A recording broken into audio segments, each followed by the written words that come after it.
Welcome to Unstoppable Podcast with Harry Sardinas, inspiring conversations with influential millionaires, investors, thought leaders, entrepreneurs who are making a massive difference with their innovative products and services, and sharing the challenges and wisdom of how they sold their first million. How would you like to achieve your first million in sales? And today we are with the serial entrepreneur, Billie from Australia. And she has over 8,000 followers. Yeah, fellow content creator, right? And a speaker, but also she managed with the husband several business service based. So Billie, can you please introduce yourself? Hi, thank you so much for having me. Okay, very good.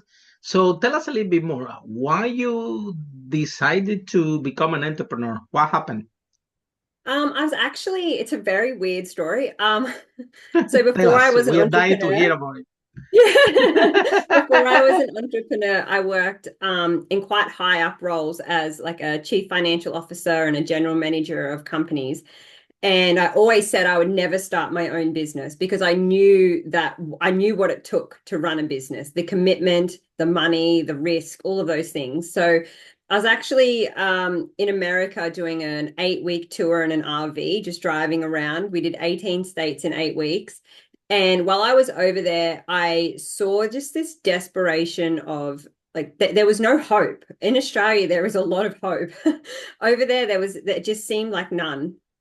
And we were actually in a timeshare, like we got roped into some timeshare thing, and it was like for free tickets or something like that in Vegas. And we went, and one of the questions they said were, who has their next holiday planned? And out of this whole room of people, we were the only people to raise our hands. And I was like, nobody holidays, like there's no real hope here. So then I started talking to people over there in America and asking, like, why don't you plan holidays? Why don't you do this? And nobody really believed in themselves. So basically I started planning my own business in the back of an RV over an 8-week period. And when we got back to Australia, I quit my job and started my first business.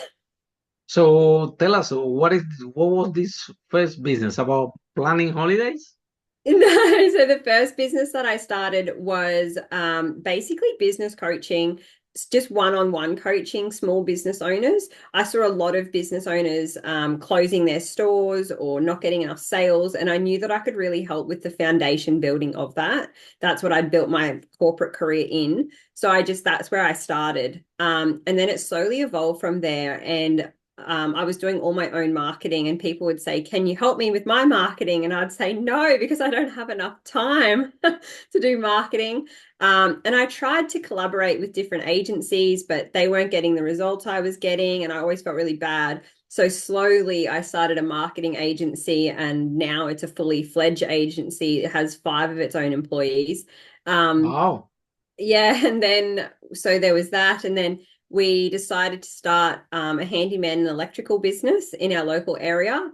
And then there was a cleaning business came up for sale, so we bought that. And then we realized that all of these businesses need scheduling, and we tried a variety of apps that we just weren't happy with. So then we went out and built our own. Oh my God, very good. So, okay, let's talk about this because one thing is to have one business, right? Completely different stories to be a serial entrepreneur. I know that for the first hand because I used to office here in UK landing services. So I started with the property business, right? And then I was asking to my clients, they were leaving the rooms and asking, why you leaving the room? I said, well, because I don't speak English very good. They were usually come from Europe. And that's why we live in the rooms. And because I want them to pay me for the room, I open an English school. Yeah. And then they stay longer in the room, but they still living and say, why you leaving? No, we know English now, but now we cannot find a job. So then I open a career advice for them. Yeah. And eventually I open a Spanish restaurant as well, so they can also eat their own food, right? So sometimes you can end up with the portfolio. I totally understand 100%. why you guys acquired the cleaning company, because can be an upsell, is linked with the electrical business because it's service based and you can cross sales, and also marketing agency make more sense because every single business you do there needs marketing. So my question to you is how you can manage your time, and the most important thing, my biggest issue with that was diluting the brand, right? Because you open a business which is property, then you have another one. So it's now rather than building a brand, which is a big challenge. Now you're building five brands at the same time. So how are you dealing with that? Yeah, I think, and I actually get this question a lot. And I don't manage all those businesses. I would be crazy to think that I could do it on my own.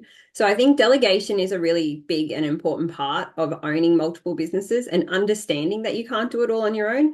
Finding the right people to go into those spaces is really, really, really important. And it doesn't happen straight away. So in the cleaning business, for example, we are onto our fourth business manager in 12 months because it was so important to find the right person for that fit. Now, that business manager's been in for 6 months, and I think she'll be there forever now. But it was always about finding the right person that has the right drive for that business. And every single business is different. It has different needs and desires and goals, but they need to be as invested as you are. And it's not always a financial thing. A lot of the time people come to me and say, but I can't afford to put in a business manager. I can't afford that type of salary or what they're looking for. And it's really interesting because the woman that is the business manager in the cleaning business, she is actually from the UK and she is an ex-contracts lawyer from Tesco. Now, you can imagine, the salary that she would have been on over there, right? And then she's come to work for us because it means that she can work from home. She has 3 young children. If her children are sick, they can be home with her. There's no pressure. I don't mind if she works morning, nights, whatever she needs to do to get the job done. So it's about creating the environment for the employee rather than creating this position that they need to fit, and finding the person that's going to really drive forward. And for us, it was important to have a contracts lawyer in that position because we're looking into franchising. So that's going to involve a lot of contract law in the coming years. So having her there from the beginning, really driving it, and it's important for them that they can see growth as well in a mum and dad business, right? You need to be able to show them that it is going to grow and evolve and you will be eventually paid more and you likely to be the CEO once your children have graduated school and things like that. So it's about painting the picture for them as well and really keeping them involved.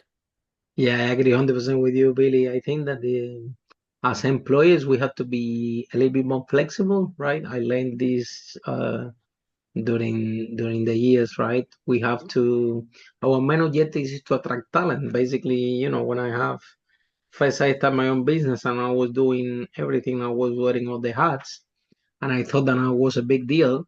And when I started to employ people, I realized that they all were there better than me in everything. Yeah, to a point, to a Yeah. point that they didn't need me in the office anymore. I remember sometime I going to the office and they would tell me, "Harry, go home. We don't need you." I said, "You don't need me?" I said, "No, we don't need you.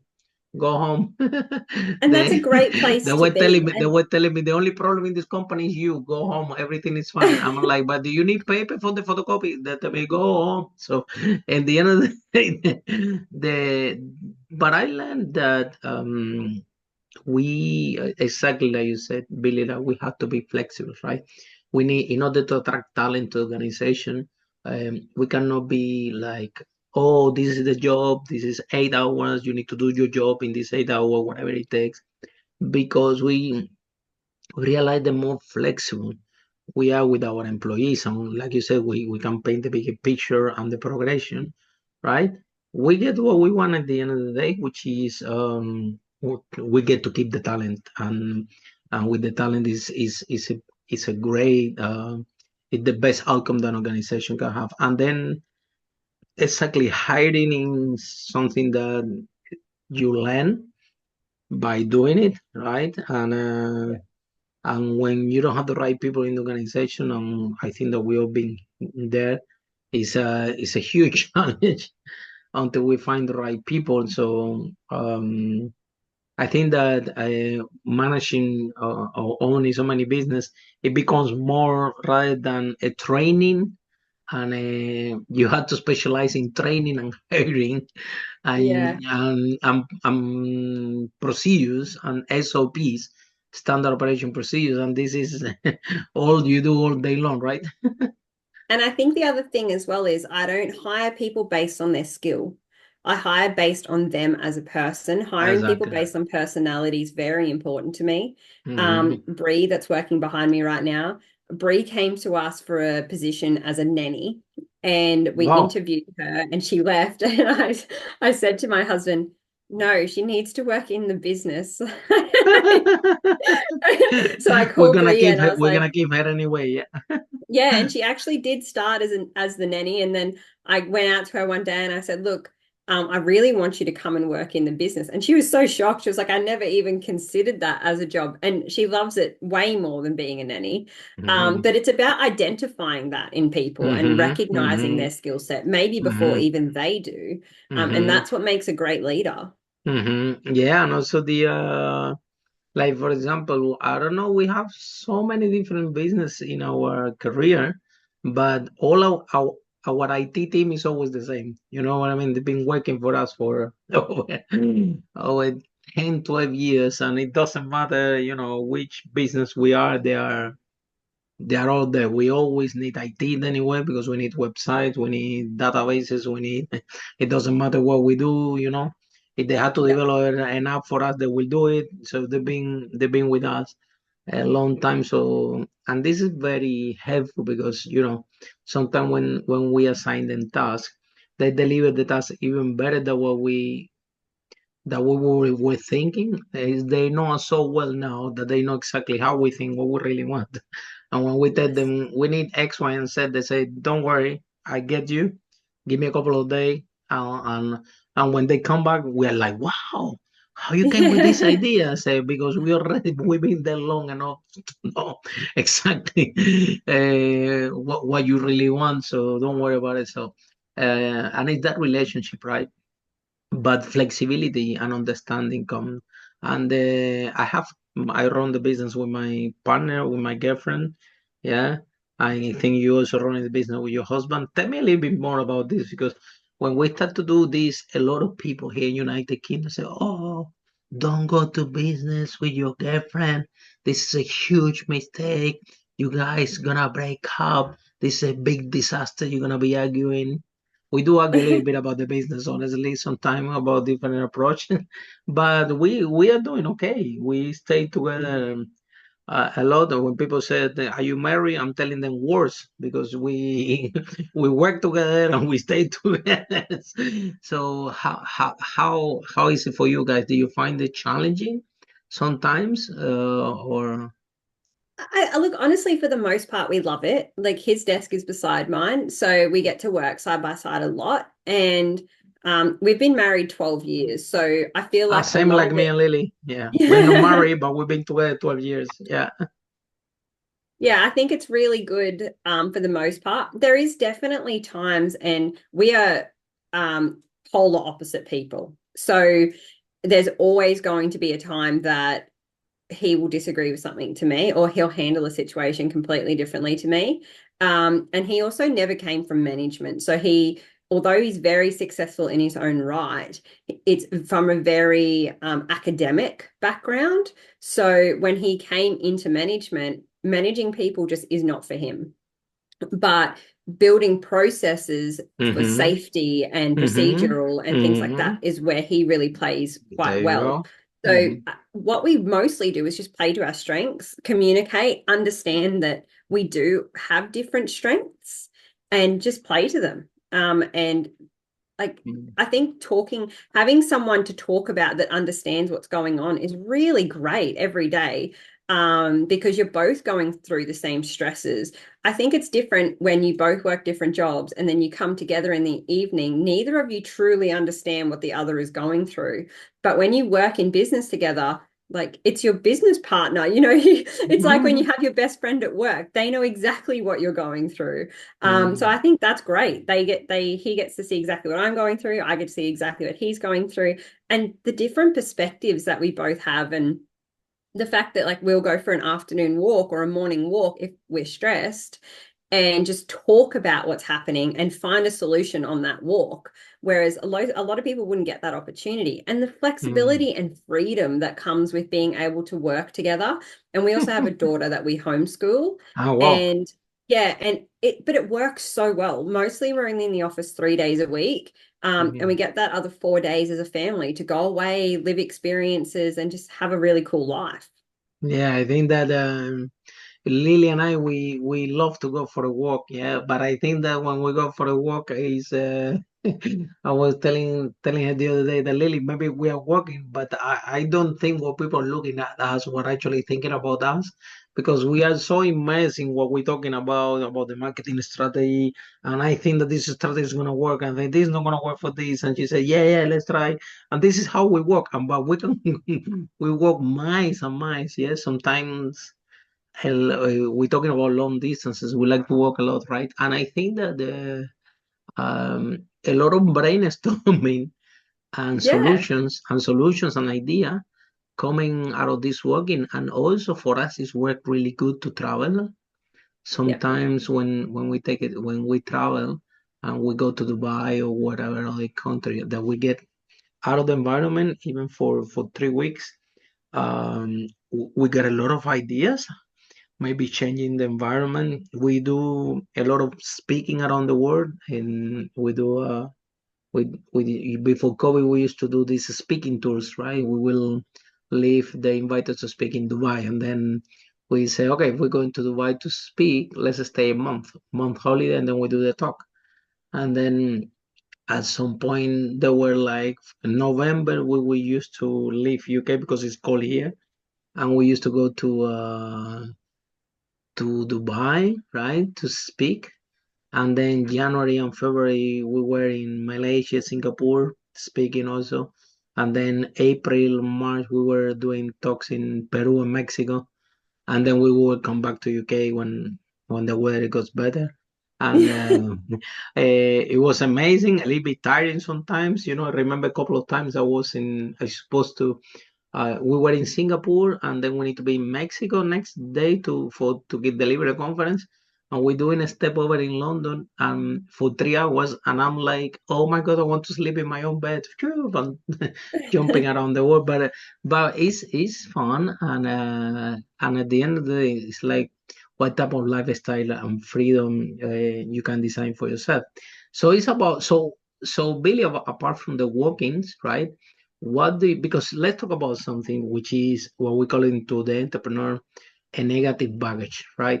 So what that means is, when you started the business, doesn't matter your first business, right?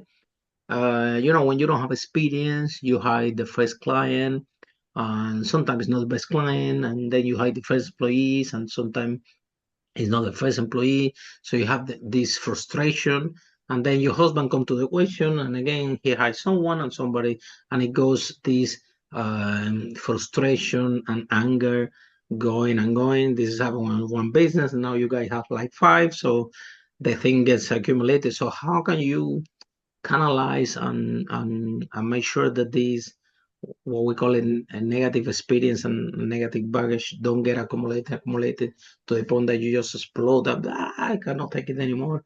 Rather than because it's happened, building a business until it works, there is a lot of friction, right?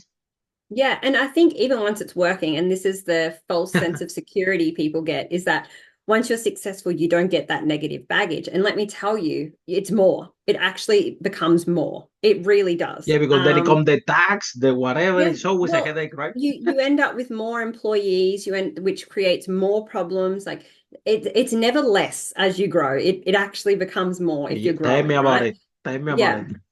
it. So you just can't focus on the negative.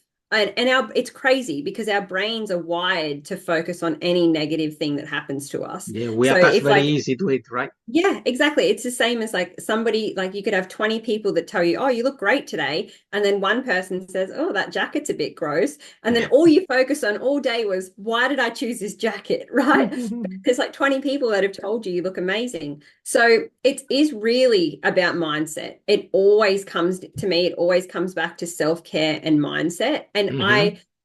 although we are constantly like we've just had like a massive run of really bad things, like we had an employee write off one of the work cars, and then we had a branch Wow. come down on an employee. I ended up breaking my toe. Like we had this run of like really, really bad things. But at the end of the day, all of those things are going to pass, right? It's how you respond that is a reflection. You can't focus on them, you can't change them, you can't go back in time. So the quicker that you're just like, okay, that's the problem. How do we deal with it? How do we move on from it? What can we do to create a really good outcome from this? That is what makes a leader. That's what makes a successful business. If you're just sitting in the negative, you're never moving forward. And then, for example, yeah, so apart from the walking that you do with your husband, that that can help you guys, because when you're moving, right, you're doing kind of exercise, and then it bring you solution. Anything else that you do in order to leave the pressure? Because at the end of the day, people, they are no what they say, no, there's an entrepreneur, is a business owner, but there is a lot of pressure on us. We're responsible for everybody. We're responsible for the Yeah. employees. We're responsible for the client. We're responsible for the heat. We're responsible for nobody gets injured. We're responsible for everything, right? And it's heavy, the whole I think thing, right? it's important to find things that work for you. My routine isn't going to work for you. You've got to find things that really work for you. My routine is I get up really early, and that's not because I want to be a part of some 5 a.m. club. It's just because I function better in the morning. Hmm. Um, I get up at about 4 a.m. But if you talk to me after 3 p.m., I'm tired. I'm exhausted. Like, don't even bother, right? So I'm no hero, but I get up at 4 a.m. and I like to spend some time on my own, usually listening to an audiobook, doing some stretching, some light yoga, Pilates style stuff, just starting my day how I want to start the day, not chaotic, not rushing. I love long showers just because I can stand in there and think. There's no pressure. That's my time. So I really start the day with like the first hour to myself, which I think is really important. And then we kind of go into the kitchen and still have like a really slow morning. And I'll have my morning coffee and I sit in a chair for an hour again, just catching up on emails, going through all my messages, notifications, and things like that. But I think it's really important. Good night's sleep is also important. A lot of people will say, like, I can't get to sleep, my brain doesn't stop. And my response to that would be, that's because you're not allowing it to. So for me, my phone is always on silent. Mine one Um, too. yeah, always For on so many silent. years. For so many Yeah, years. yep. And at 8 p.m. at night, it goes into do not disturb mode. So I don't even get a notification come through at all. Yeah, And put in not only flight is my mode, right?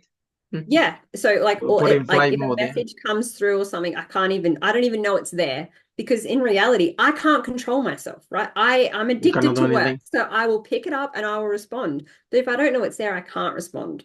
So putting those boundaries in place for you is really important. And then once you realize that if you break those boundaries, because if I open Messenger and check my messages, then I'm breaking my own boundary. No doubt I'll be up to like 10, 11 o'clock at night. My head's just ticking over constantly, thinking about all You the don't ideas rest. and things You like don't that. rest, and then you cannot Pick think properly, something, right?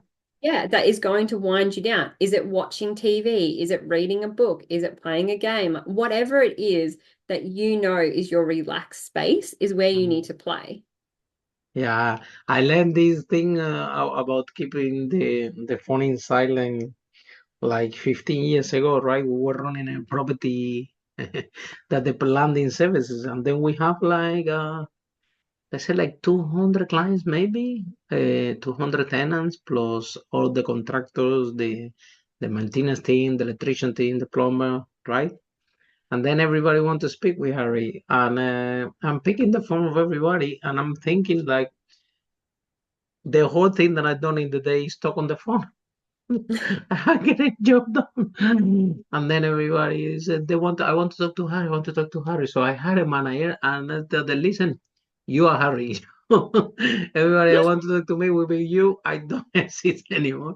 And my phone is gonna be on silent, and we have to make this work, right? And since that has been working fantastic. But again, it's like the discipline and to don't be hooked to it. Yeah, my girlfriend's a little bit addicted to the clients. She want to respond to all the clients all the time, and sometimes, like you said, you have to create boundaries because otherwise you don't rest, right? And it still Yeah. is a lot of pressure, and then you need to think what is the big vision, right? Not only for one company but for all of them. And again, they think working with your husband is very good because your strength you have some strengths and some weaknesses, and can have another strength and weaknesses, same like me and Lily. We both have our strength and our weaknesses. One of my weaknesses, I don't know how to speak and spell properly, right? Despite I'm a Polish speaking coach, because I'm originally from Cuba, Havana, right? So and Lily has some more skills, right? She's more about branding, sales, marketing. I'm more leadership, operation, um problem solving, whatever it comes, right?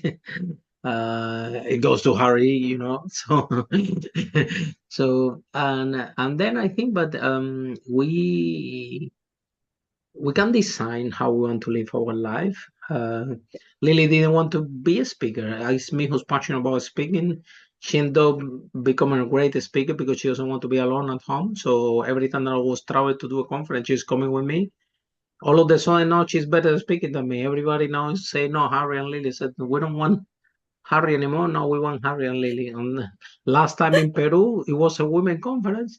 And they said, oh, we want Lily for 1 hour and a half, Harry 15 minutes. I'm like, oh, I'm the famous here. How come be 15 minutes? So at the end of the day, I think that by going together, she's picking up skills as well. Because Lily actually used to work as a nanny. That's how we met. And she I want to write my own book, and then she published her first book. So I was going to a book writing course to write my book about my businesses, and I have all the businesses there. And Lily already she was a nanny, and she sat next to me, and I said she asked me for a job in my English school. I said, well, I have plenty English teachers, so I don't need any more teachers, right? But then I look at her and said, but hold on 1 second. You need a job? And she said, yes. I said, okay. This is your book? And then she already published her own book that the name was Meet the Nanny. And I'm thinking, how come this girl managed to publish her book by herself? And I have a lot of resources, team, company, everything. I'm thinking about writing my book for 2 years, and I haven't wrote a page. And this girl, she's a nanny. And then I asked her, how many languages do you speak? And she said, 5. I said, listen, you're not gonna be nanny anymore. From now, you work for me. And so they like, I think because what we're talking about, right? Like this is about identifying that talent. And I was thinking, wow, back then we have the landing services. People were coming from Germany, from Italy, from Spain, for everything with different language. I said, if I have one person here that speak 5 languages and everything. And I remember I dropped her in the office and I said to my manager, listen, see her there, little by little she will learn. And it was amazing, back in because one of the greatest sales, my business increased over 2 million because of Lily's increasing the prices of the room. So I said, if you make me 2 more million, we already want to be boyfriend and girlfriend, yeah. And we've been together since then. So that's a story, and I think so. What do you think about people that the people are telling you that you guys is that you shouldn't be working together, that this is gonna bring you problems? Maybe someone in the family or a friend that is telling you this is really bad idea. I think And everyone how you has said that. navigate that? How you navigate Yeah, this? Everyone said that to us, but we've also been told, like I came from a very disadvantaged childhood. I was raised by a single mom in a very small town. And so Nick was raised by a single dad. So we didn't have a lot of backing to begin with. So Mm-hmm. I think constantly we've been told you can't have that. And then we were told, you can't have a successful business and a happy marriage. And we did that. Yeah, we And have then been people told told all us of you that. can't, well, then your child will sacrifice. And then we were told that, we're constantly told that you just can't have it all. And we're living proof that you absolutely can. And I think it's not even about what they say. You just have to block out everything that they're going to tell you that you can't do, because the amount of times that I've been told I can't do something, I feel like it's just a fire to make it work. Like we will do this if we want to. The more they told you guys, the more you embrace it. Yeah. Yeah, exactly. And like for us, I don't think we've ever been happier, honestly. Like there's no stress, no outside pressure. The only stress and pressure we create is what we now have the capability to control. There's no schooling, there's no jobs, there's no society. It's our world. Exactly. And it's beautiful and it's amazing. And I think that people should be embrace this because at the end of the day, I know that when you start in a business, a lot of risk and it's not for everyone. But when the payoff comes, it's beautiful. It's amazing to have that freedom.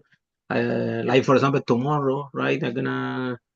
I gonna work for work. Today's my podcast day. Back to back, I have like 9 podcasts. It's like I don't know, like running a marathon. For Lily, it's really easy because she speaks so many languages, and it's easy for her. For me, it's a big challenge to have 9 podcasts back to back.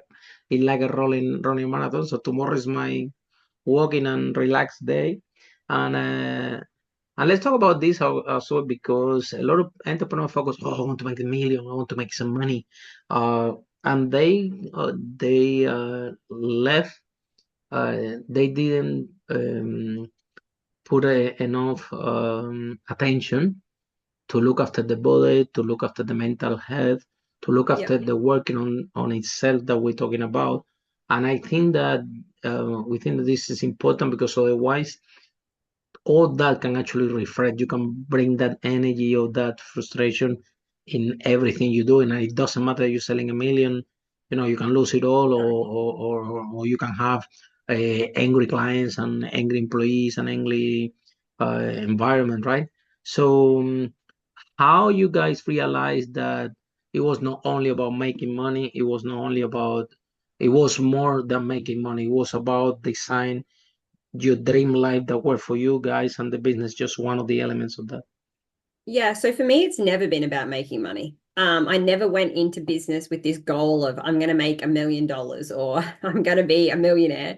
That was never, Me, yes, I was yeah. with that I, mindset. I Yeah. never, I never thought of it like that.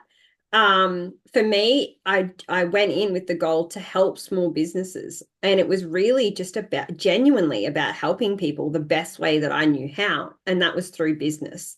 And then as that grew, my goals changed. And then I did start creating personal goals. Like I wanted a certain type of house or I wanted to drive a certain car. And they then become financial goals.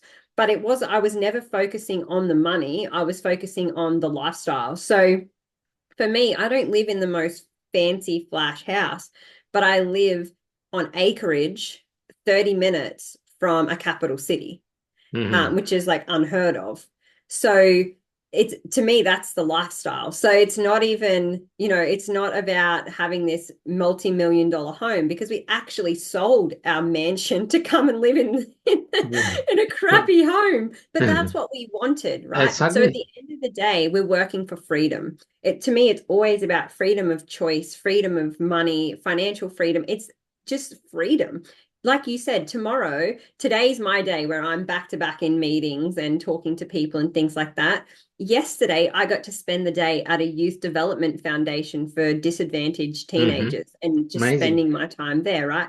And then tomorrow, I get to spend the day with my daughter. So not many people get that option. Like it's the No. freedom that my life is Mhm. built. So for me, I'm always just working towards that freedom.